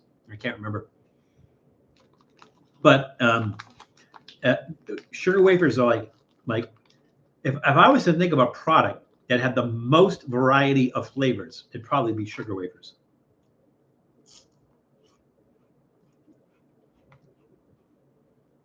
Mm-hmm. Really nice pumpkin flavor. Yeah, that's nice. That's a thumbs up. Maybe it's because now it's made with milk and eggs. As before, when they were using tomatoes and black pepper. Yes, Garden. Thank you very much, Janice. Garden Cream is the brand. I have not seen, my last few times at H Mart, I've not seen the durian one. I don't know if they discontinued it or not, but Janice, have you seen the Garden Cream durian wafers anywhere? Because I have not seen them. It's a really popular brand, and they do have the other ones, but I've not seen the durian ones in some time. So I don't know if they stopped making them or what. But yeah, that's a thumbs up. All righty, what do we got? We got 2 left, and we got plenty of time. It's like it's not even 2:30. But I think it's maybe because we're not doing trivia. I don't know. Who knows what it is? All right. Oh my God, I got so much sweet stuff left over, and I'm not going to eat it. So I have to find a neighbor that wants some of these leftovers. I haven't been looking for them. No, most people don't. I think I've told the story before about those garden cream durian wafers before. I like them, and so I had done a review of them a long time ago. I think it was, I want to say around 2015 or so, maybe even earlier. And I remember that I did the review, and then I saved them because I liked the flavor of them, and so I hung on to them, and I thought I'll eat these later. So one night I'm editing some videos and everything, and I had the sugar wafers there, and I'm eating them. The next thing you know, Claudia comes into the room and she goes, "We need to check the stove." I'm like, "Why?" And she says, "Because there's a gas leak." I'm like, "What?" She says, "There's a gas leak. You don't smell it?" And I said, "No." So we go out to the kitchen, and she says, "Wait, how come I can't smell it out here? How come I can smell it from in the room, but I can't smell it from out here?" I'm like, "I have no idea." So she walks back towards the room, and she walks past the office, and she goes, "It's coming from in there. Why is it coming from in there?" And I held up the wafers, the durian sugar wafers, and I said, "Is it this?" And she goes, "Oh my God, how are you eating those? It smells like a gas leak." So even to this day, she calls them gas leak cookies. So one time, Julie had come out to visit when we lived in Portland, Oregon. She had come out to visit and stay with us. And we made a trip to, I want to say it was like Awajimaya. For those of you from unfamiliar with Awajimaya, it's very similar to in the LA area, like Mitsuwa Market. It's an Asian market, but it's more Japanese, I guess. Like certain Asian groceries have a like have products from certain countries more prominently. Like 99 Ranch Market is going to have a lot more Chinese stuff. H Mart's going to have more Korean stuff. Awajimaya and Mitsuwa Market is going to have more Japanese stuff. Yeah, I don't know what they have out by where you guys are. I think I'm trying to remember. There was one market an Asian market that I went to in Charleston, South Carolina. I think it was called H&H, if I'm not mistaken, H&H Market. That was mostly Chinese. But you can find a variety of stuff that it's just like in most of those places, they have these, like towards the front of the store, they have prepared foods. So they have foods that are prepared on site. And like I said, like you go to H Mart, you're going to find that prepared food section, and most of those are going to be Korean foods. I remember that if you go, like not all of the 99 Ranch markets are like this, but the 99 Ranch Market in Beaverton, Oregon, had these steam tables. So for lunch, I think I want to say it was like $7 a pound or something like that. $7 a pound. They would give you this styrofoam dish, and you just basically go through the line and you go, put that, right? They would put it on for you and everything, but you would just point to the steam trays and tell them what you wanted on it, right? And it was like I said, something like $7 a pound. And the thing is they never weighed it, right? Basically, you got to the counter and they go, "Oh, do you want some of this?" And they would just shove it in there. So like they could just barely get the top closed, and then they would just charge you like it was a pound, but it was like way over a pound. And that was always pretty cool. But they had some really unusual, like you get that like grilled cuttlefish and things along those lines. So I kind of miss living, close by to places like that. But here in the LA area, like I said, you've got Awajimaya, you have H Marts, you have I'm trying to remember some of the other ones. There's probably at least there's Hawaii Supermarket, big Hawaii Supermarket. We have the episode. I'm trying to remember what it was. I think it was. I want to say for Trippy Food, we did a Hawaii Supermarket grocery shopping trip. And so it was me and Matt and Michelle and Claudia and Julie. And we just kind of went through the store. We bought a bunch of stuff in the store. And then on Reckless Eating, we ate the stuff that we got in the store. So that was a lot of fun. But But yeah, Hawaii supermarket. I want to say Hawaii supermarket is most likely going to be more Chinese, but it's really hard to say. You know, the bigger the store, the more chances you're going to find stuff like fresh durian and like really, really unusual seafood. Hawaii supermarket has turtles, like live turtles, and they will cook them and clean them for you. Like cut them up and clean them for you, and in some cases they'll even cook some of the stuff. Gooey ducks. They have gooey ducks. They have all kinds of seafood, live blue crab, crawfish, stuff like that.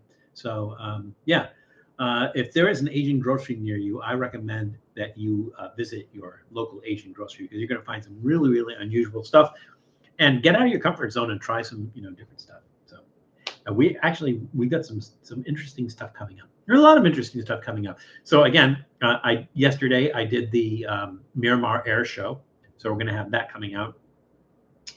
I'm going to be doing. Matt Zion had given me silkworm pupa oil, and I'm going to make silkworm pupa fried rice. What else we got? We have somebody made the suggestion. I can't remember who it was, that we try mustard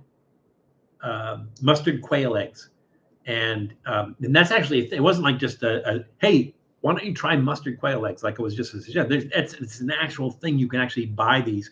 They're just really expensive to buy, and they're really easy to make if you can find the quail eggs. So we got that coming up. We have a lot of interesting stuff coming up. So anyways, a lot of fun. Let's get into this. Here's our next guy. So this is from Harry and David. You guys probably are familiar with Harry and David. They're all over the place. They do a lot of like fruit baskets, chocolates, stuff like that, candies, and it's kind of upscale. Harry and David was founded in 1910 by Samuel Rosenberg. It was founded as Bear Creek Orchards in Medford, Oregon. And in 1914, his sons, Harry and David Rosenberg, name sound familiar? Harry and David? Harry and David Rosenberg took over the management. So they continued to manage the company until 1946, where they changed the name from Bear Creek Orchards to Harry and David back in 1946. So these are from Harry and David. These, I believe, I got at Ross Dress for Less. If you go by Ross Dress for Less and you see it, and they'll probably the farthest thing from your imagination is that I wonder if they have some unusual food in there. They do. So as you go to as you're waiting in the line, that little gerbil trail to get to the front counter, they usually have all kinds of like unusual foods and stuff like that. Some of it's not so unusual, but they do have a lot of unusual foods, and we do get some of them there. And that's where I did get this. So this is Harry and David pumpkin spice wafer rolls filled with pumpkin spice cream. Pumpkin spice cream. Is it going to be as good as that Pop-Tart? We shall see.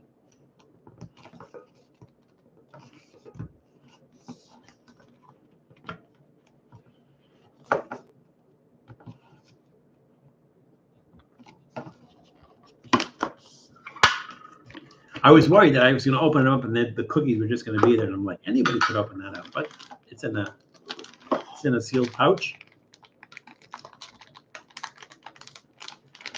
Stacked like Pringles, no doubt. They have this little tear here. Oh, there we go. Okay. It's not really helpful. That little tear is not helpful.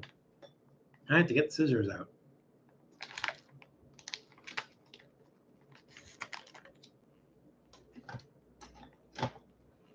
Man, that throat thing is really if you have a choice, don't get COVID. It's really annoying. My honey and lemon. Honey, lemon, and tea with honey and lemon. There we go. Yeah, see? It's like this.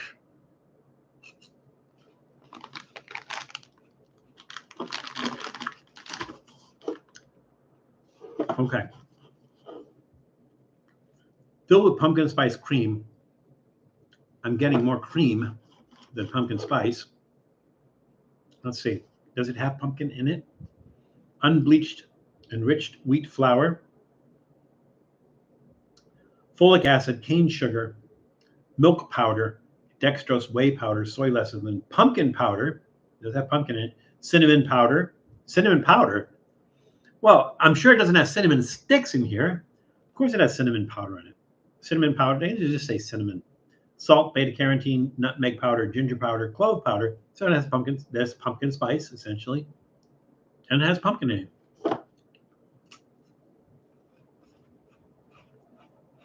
I'm getting the pumpkin flavor.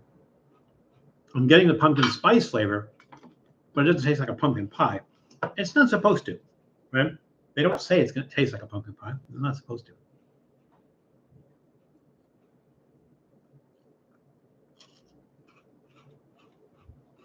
I like the crust, if that's a term for it.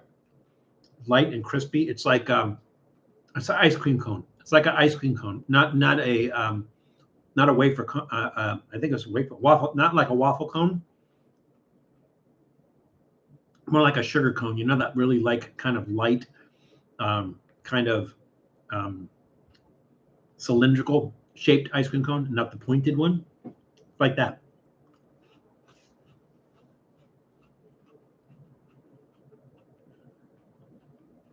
It was pretty good. All these things, everything we've tried, really sugary. That's a lot of sugar. I can't even imagine how much sugar I've ingested just up to this point. That's really, really good. The pumpkin is light.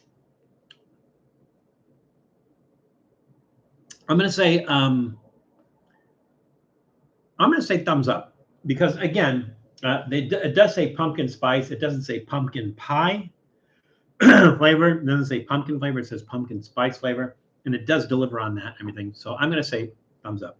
The fact that it has a pumpkin flavor at all is kind of a nice little additive thing. So yeah, I'm gonna say thumbs up on that.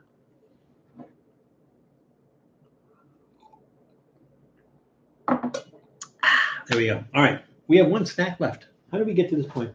I've never gone to where we maybe the trivia questions just take us a long time or something, because I've never really gone to where we got like 20 minutes left. 20 minutes, and we're on our last item.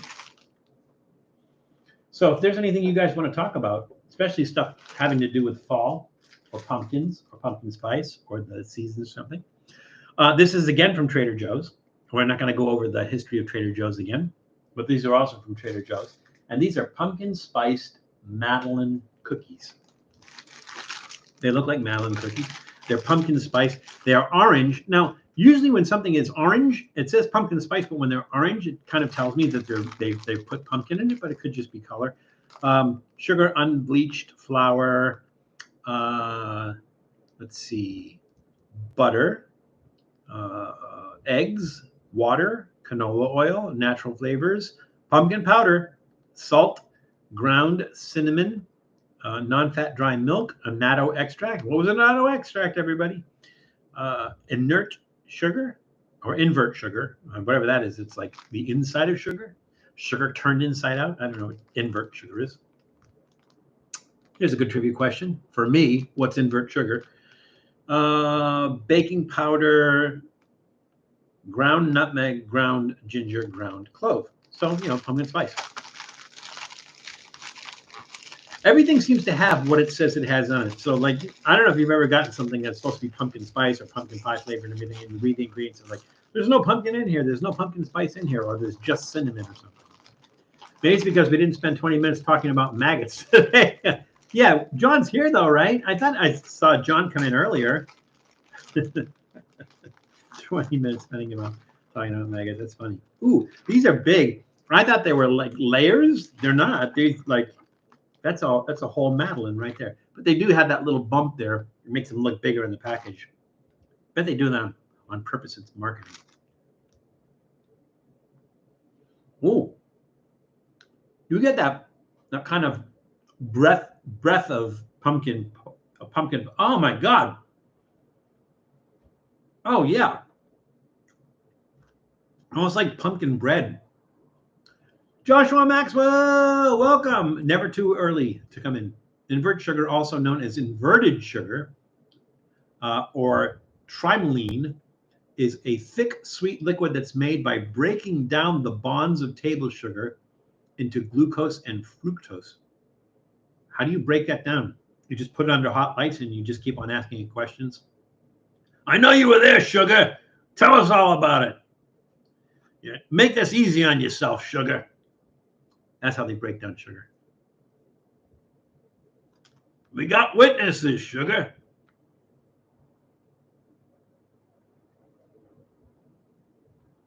I like these.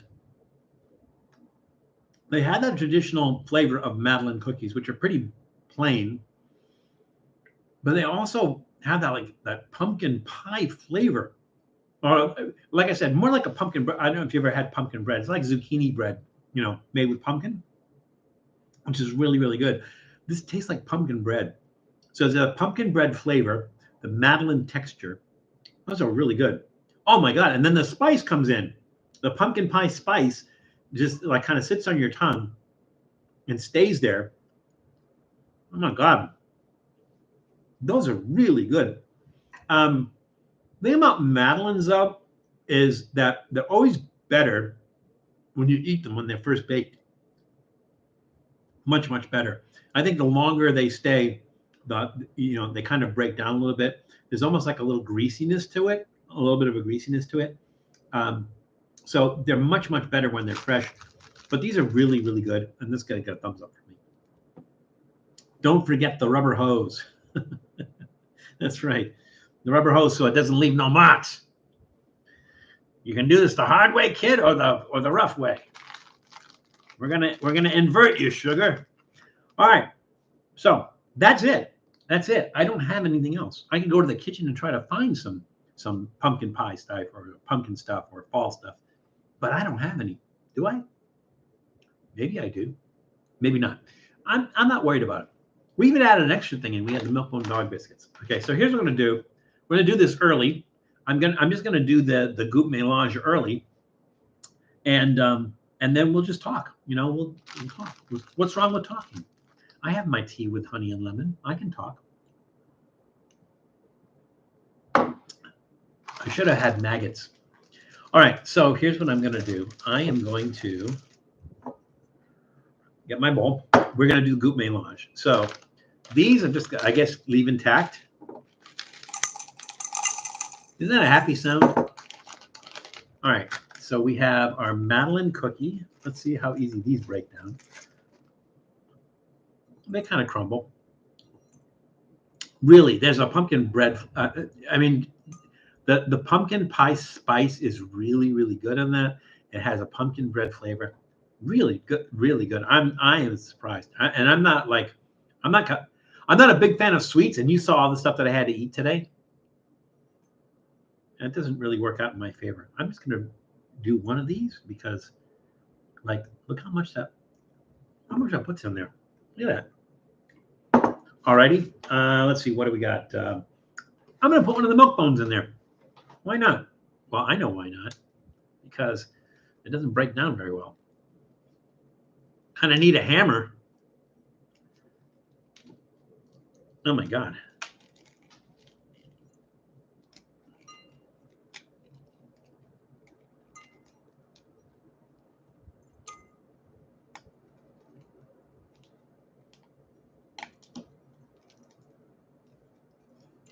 Yeah, it doesn't break down too well.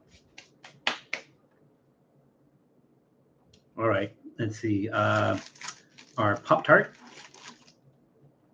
That should break apart fine.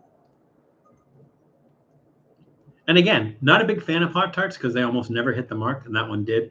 I would say that's the same like some Lay's chips. Like for the most part, they're supposed to taste like something, and they never do. Part of the problem is that they say, like, it's supposed to taste like lobster, or it's supposed to taste like pastrami or something, but they don't have lobster in it. They don't have pastrami in it. Well, okay, the American Lay's chips, the Asian ones do. So they like almost never hit the mark, but then every once in a while they come out with one that you go like, oh my God, they've hit that one perfectly. Like the BLT one is like, yeah, how about some bacon? Sometimes they put like, when they're going to do bacon, they just put like liquid smoke in there and it's supposed to make you feel like you're eating bacon. I'm making a mess here.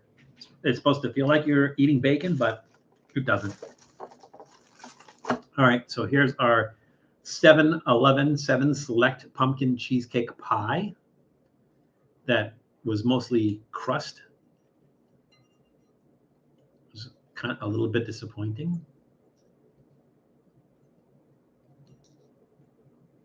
I'm trying to think if there's anything that's like not pumpkin-y or not pumpkin spicy that's gonna mess this up. There really isn't. All right, we did the Madeleine cookie, we did the Pop-Tarts, we did the pie, we did the pumpkin pie jelly bellies. What else did we do? We did the milk bones. Oh, okay, we need these. The pumpkin pie spoop. The poop is going to be magnificent. I'll be pooping out a Yankee Candle. I'm just going to have to sweep the floor afterwards.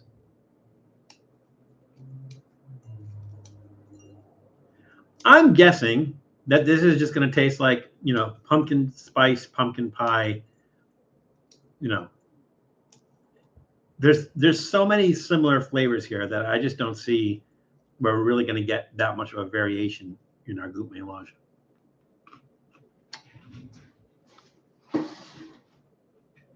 Seriously, the floor is just like the crumbs all over the floor. I had some. Oh, I got water here.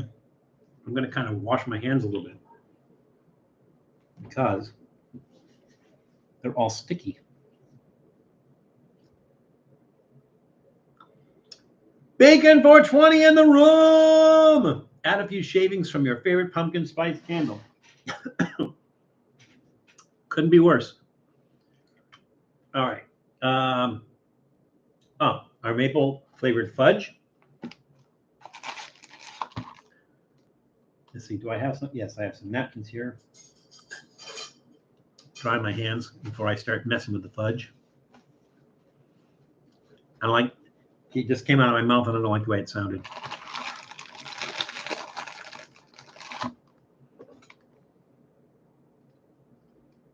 That breaks apart nicely.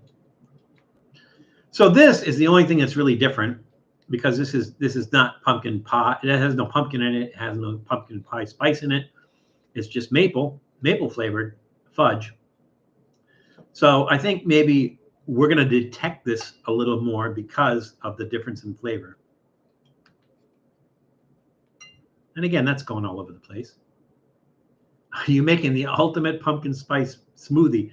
Pretty much. Like I said, I'm not anticipating a wide variety of, like sometimes when I'm doing the goût mélange, we've got so many different flavors, right? That when I'm going to eat it, I'm like, okay, there's a little bit of that jerky, and then I'm getting some of the green bean flavor over here, and now I'm getting some of the strawberry flavor over here. In this case, it's going to be like, oh, I'm getting some of the pumpkin spice flavor, and I'm getting some of the pumpkin flavor. It's like, yeah, because it's in everything. But like I said, in this case, we're going to get some of that maple flavor because of this maple fudge. Throw in a clove cigarette for that spark. I never tried a clove cigarette. I never smoked.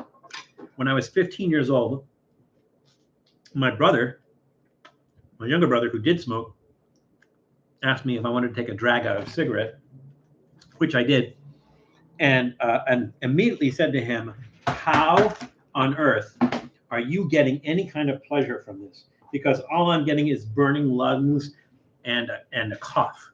So how are you getting any pleasure from this whatsoever?" I don't know. I guess you have to keep on doing it for a while until you become addicted to it, and that's where you get the pleasure. But I was not getting any from it, and so I never got the hang of it. And I don't know that I've known anybody who's actually smoked clove cigarettes. Did we put one of those pumpkin spice? Do you remember? Did I put any of the pumpkin spice wafer in there? I don't think I did. I'm not sure. I don't think so. Won't hurt us to put another one in if we did.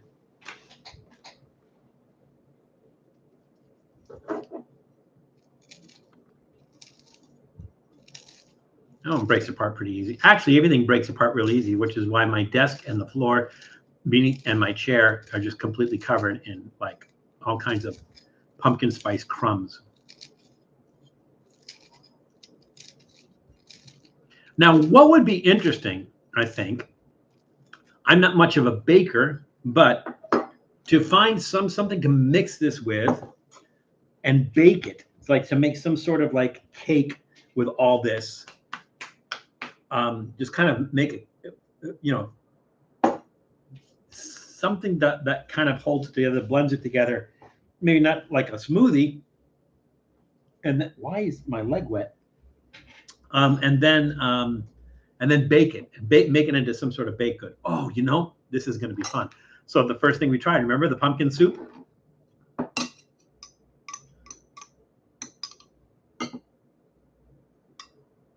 This is one of the first times we've actually added a liquid to our goût mélange. Maybe it'd be a good pecan pie filling. Well, no, because there's no, you mean adding, you'd have to add pecans to it. There's no pecans. There's nothing nutty in here. The only thing nutty in here is me. A burrito. I don't know about a burrito. You know what I'm going to do? I'm going to put a little bit more of this soup in there to kind of make it easier to mix this together. Well, that's what pecans are. Pecans are nuts. I remember when I first moved to Texas, and somebody was mentioning, because when I lived in Austin, there were pecan trees everywhere, and you could just like walk down the street, and there'd be some place where there's a pecan tree, and at the foot of the tree, there'd be these pecans that would fall down on the ground, and you just pick them up and you crack them open and you eat them. Sort of like when I lived in Portland, Oregon, in August and late July and August. They had these blackberries, and the blackberries were everywhere. And so like I would walk home from work, and by the time I got home, my hands were purple from just stopping and grabbing the blackberries off the bushes and eating the blackberries. Well, it was sort of the same thing in Texas with the pecans, because there were pecan trees everywhere. And like I said, you just kind of bend down and pick up a pecan off the ground in the shell. You just break the shell open and eat it. And I remember one time, somebody who I was working with from Texas, I called it a pecan. And they go, pecan? That's what you urinate in. That's not a pecan, it's a pecan. I'm like, all right, whatever. So from that point on, I call it pecan. You call it pecan, I call it pecan. Let's call the whole thing off. All right, now it's kind of mushy. That might be okay though. And again, it's not like this is tomato soup or French onion soup and then mixing in there. It's a pumpkin soup, right? So look at that. It's all mushy now. All right, here we go.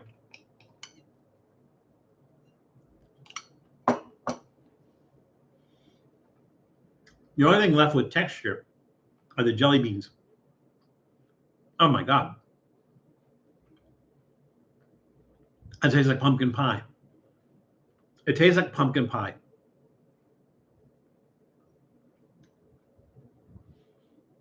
Everything individually, even the stuff that was supposed to taste like pumpkin pie, didn't really taste that much like pumpkin pie.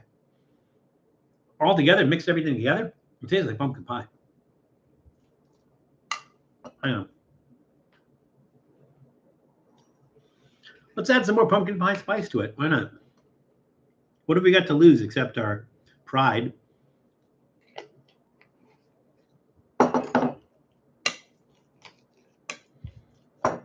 Now, like,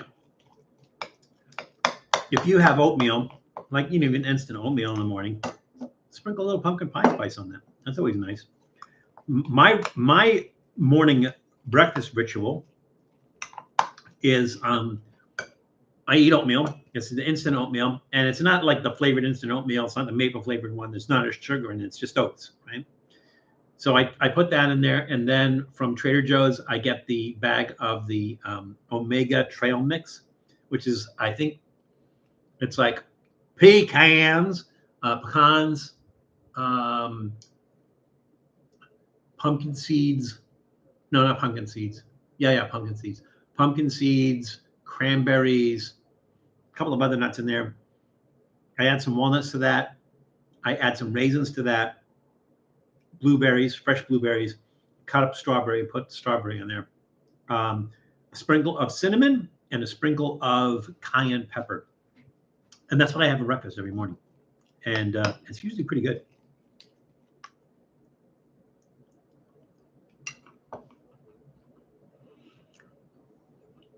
It's really sweet. It's pumpkin pie. It tastes like a pumpkin pie. Now, here's the thing. There's a milk-bone dog biscuit in there. It's hiding. I don't taste it. The texture is broken down, maybe because I put the soup in there, so it's not as hard and crunchy as the milk bone typically is. The only thing that makes this odd is the jelly bellies, the texture of the jelly bellies in there. Now, this is so exceptionally sweet that I got to stop eating it. I'm not going to stop eating it because it doesn't taste good. It actually tastes really good. It tastes like a pumpkin pie, but I have to stop eating it because it's like 8 million grams of sugar.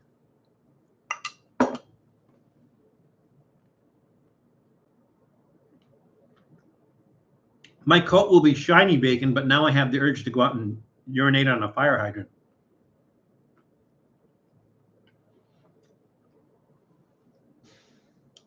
Everything here is exceptionally sweet. And so I'm kind of like getting a sugar rush.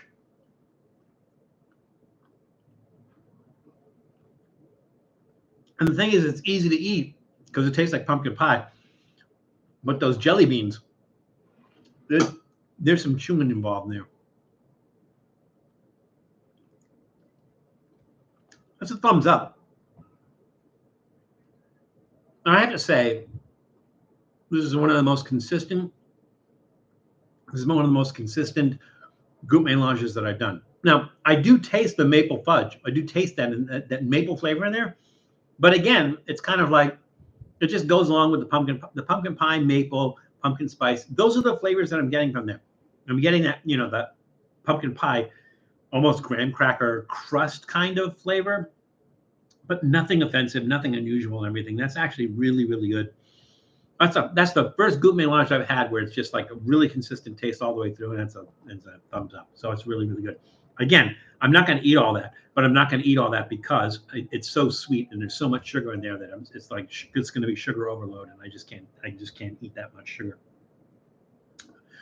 So, yeah, another pumpkin spice roundup / pumpkin roundup / fall food roundup. Sell the recipe to Starbucks. Well, we did a Starbucks. Yeah, I could pour some of this in there, but I don't want to, or the beer. I don't usually put the beverages there. Again, really, that's like it's much sweeter than an actual pumpkin pie. So I would not recommend doing this, especially if you're like hypoglycemic or something, or diabetic. I would definitely not recommend you do this. But still, a lot of fun. Now, again, autumn has just begun. Again, my favorite time of the year. There's all kinds of fun autumn stuff to do. I'll see if I can find some more fun autumn stuff to bring you. If not necessarily food, some experiences. If I can find something like that in Southern California. So those of you who in more northern states, especially like in the Pacific Northwest, the upper Midwest, and New England, I envy you because it is fall and you can take advantage of it. I know some of you don't like it, but those who want to take full advantage of autumn, this is perfect, and you should go ahead and do that. So again, at the very beginning of this, I think if you scroll back into the chat, you'll be able to find it. I posted the link for our leaf peeping episode, and you can watch that. It's about 20 minutes long, but you get an idea of kind of like autumn fun stuff to do in New England in the fall, and we're going to do it. So again, I want to remind you all to check out other people's channels. Tom, old guy in Colorado, Janice Yamanaka. There's a whole bunch of channels that I recommend, and if you go to our main page in Facebook and you scroll down to featured featured channels. You'll find them all on there. I wouldn't even recommend it to you if I didn't really think that you would like them. So they're in there. Check them out. Definitely check them out. Definitely enjoy those. And be sure to subscribe to them. Be sure to like the videos. Be sure to leave comments on the videos and everything, because that's really helpful to them. And again, I wouldn't recommend it if you didn't. If you have not subscribed to Trippy Food and you enjoy Trippy Food, what are you waiting for? Go ahead and subscribe. We appreciate it very much, and we thank you profusely. So thank you so much for that. Thank you for your continued support, and thank you for helping to build a great community. I don't care that we don't have like 1 million subscribers and everything. We have, I think, what do we've got now? We've got 5,700 subscribers, something along those lines. But the thing is, we have such a great community. There's like, I never have to ban anybody. I never have to, to correct anybody. We keep it cool. Everybody's friendly and everything. And I just love the community that we built here. So I want to thank you all for that. And I want to thank especially those of you who have been with us a long, long time. I mean, hell, Janice has been on every single live stream that we've done. So I want to thank you all for that. I want to thank you all for your support and continued support. And I'm going to just keep on doing this. So like I said, I don't care that we don't have 1 million subscribers or whatever. I love doing this. I love doing this with you. And I love the reaction and the camaraderie and the interaction that I have with you guys. And so I'm just going to continue to do this as long as I can do this. So I thank you so much. And I thank you for supporting us and for being part of our community for X number of years, whatever. Thank you so much. So for those of you on the West Coast that still have a few hours left of your Sunday, go ahead and enjoy that. Hope you have a good week. Those of you in the LA area, in the 90s this week. So enjoy this 80s weather, because it's not going to last. Tomorrow it goes back up to the 90s. But have a good rest of your weekend. If you've got like vacation time coming up, you're going to be doing all kinds of cool, fun stuff and everything. Enjoy that too. And just remember to share your experiences, because if you have these unusual experiences, you don't share them with anybody, then they get lost. So be sure to share your experiences and everything, like I do. And we'll enjoy it with you. So thank you all so much. Glad you could join us for the live stream. We will see you soon. I think maybe we'll do, I think next week, I think we're going to do our ordinary average guy live stream. We might do that next week. So we'll make it interesting. But thank you all for joining us today. Just remember, it's crazy out there. So please be careful. Take care of yourselves. Take care of others. And we'll see you soon. Bye, everybody.